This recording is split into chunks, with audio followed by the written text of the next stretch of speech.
Assalamu Walaikum. In this video, how to slant text in photopea. Let's begin. I already typed text. Simply double click and you move to regular and find italic mode. Not find italic mode.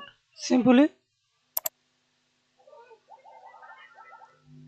click this icon and see this italic and use manually.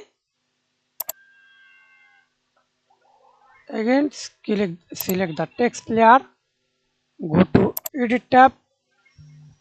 Free transform. Right click scale and scale manually. That's it. Thanks for watching video. Please subscribe to my channel, like, comment, share.